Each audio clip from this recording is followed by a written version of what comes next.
Hello there, my name's Natalie Bungay. I'm from the British Pest Control Association, and today I'm going to be talking to you about member assessments. If you are watching this video today, it's probably because you've had an email or a confirmation of assessment. You've scheduled in an assessment with one of our assessors here at BPCA.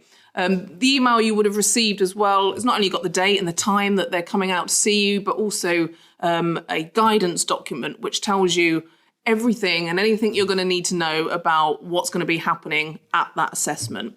But this video, I just wanted to do a short video for you to look at for ease, just to get a quicker view of what you're going to need during the assessment and what to expect, really. And hopefully, once you've watched this video, you'll be encouraged to go and read that guidance document and get the real detail that's behind everything I'm going to be talking about today.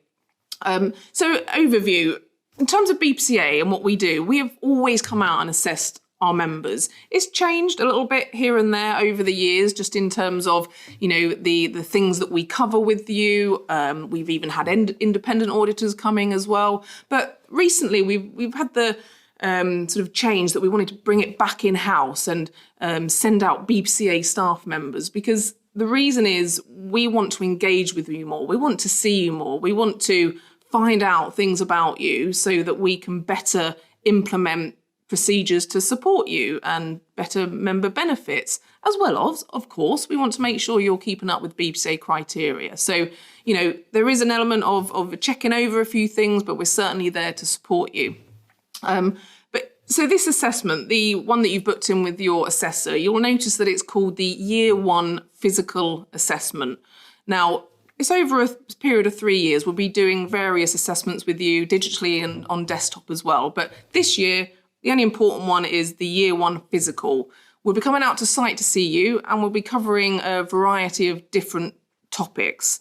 The main areas that the assessor is going to want to cover are BPCA criteria and the real strict things, the almost non-negotiable things that we expect our members to engage with and to comply with. So qualifications, we've had qualifications and the level 2 award or equivalent as part of our BPCA criteria for membership, and continual professional development. I think we're all used to that now. We've been doing it for some years and we're used to those points we need to get each year, and we see the value of it. So we'll be checking these things, making sure that if you've got any new employees, maybe they need a training schedule, maybe they need a CPD explaining to them, and also checking that yourself, you've got your right certificates in place and keeping up with CPD.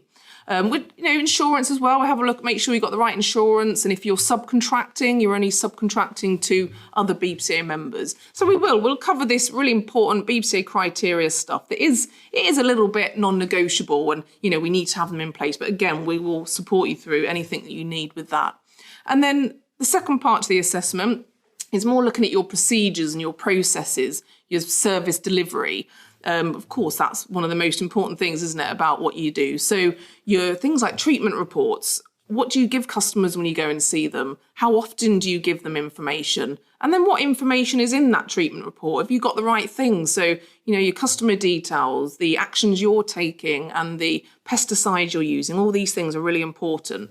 And then really everything else that goes around that service you deliver. So risk assessments and method statements, health and safety policies maybe as well, induction processes for new employees, pretty much anything that you have in a folder on your shelf, or maybe a folder on your laptop that is storing documents that you use to make your business function, are going to be the things we'll like to have a chat about and maybe see how you use them and how you develop them. And this is the important bit here. So we are carrying out an assessment of you. We're not doing an audit.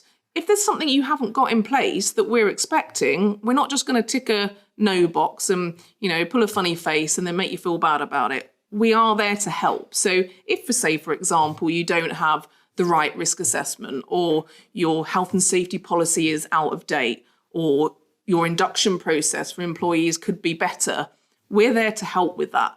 We're there to go, okay, actually, maybe if you do it this way, it would work much better for you.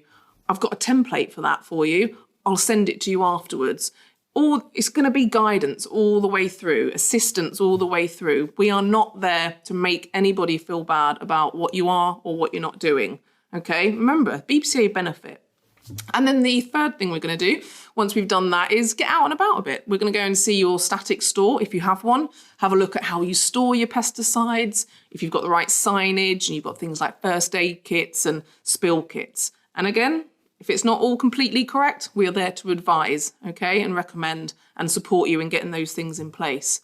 We'll also have a look at your van and a site visit. So the site visit, hopefully you've seen in the email that the assessor has asked you to arrange a visit to one of your contracts. Now, when you organise this visit, really encourage you to look for something that's interesting. Maybe it's an interesting site, or maybe there is a particularly bad pest problem that maybe you're struggling with. And you think, do you know what, I could do with an extra pair of eyes. Because remember, the assessors are technical, and not only are they technical and they can help you, they want to help you. You know, we want to get out there and see some pests running around. That's what we all love, isn't it? And we all enjoy. So you can get loads of benefit out of this site assessment, you know, and a technical person's support. Also your customer, you know, they're going to be seeing that someone from the BPCA is coming out and they're assessing and auditing you. That's great, isn't it? Because they're going to think, fab, you've got great standards, because you're a member of an association. So lots of benefit. You know, we can have a look at the site folder, see the history of the site. That's what we'll be doing, and walking around, seeing how you implement control procedures, chatting to your customer. Okay. And again, please don't see these visits as we're looking to criticize anything you're doing. We're absolutely not. We're there to help. We're there to see what you're doing and make sure that, you know, the things you are doing are not going to get you in trouble in any way. And also the standards are really high. And again, we will help and advise you through that. So really that's what you've got to expect. Encourage you to go and have a look at that guidance document, because there's a further list of all the specific things we'll look at, and much more detailed than what I'm giving you now. But I really just want to remind you, don't be worried about the assessment, please. Pick up the phone to your assessor or to myself and have a chat about it. There is nothing to be worried about. We're not coming to see you to make you feel bad about what you do or don't do. We're not there to audit you. We're there to assess you and help you and assist you. So, you know, be positive about it. Be excited about it. Look forward to it. Get us out there on a site that you could do with our help. You know, we've all got them, haven't we? We could do that second pair of eyes. And remember, BPCA, we're here to, you know, support you and guide you. We're not here to hinder you in any way. So thank you for listening, and hopefully you'll enjoy your assessment. And remember, get in touch if you've got any questions. Thank you.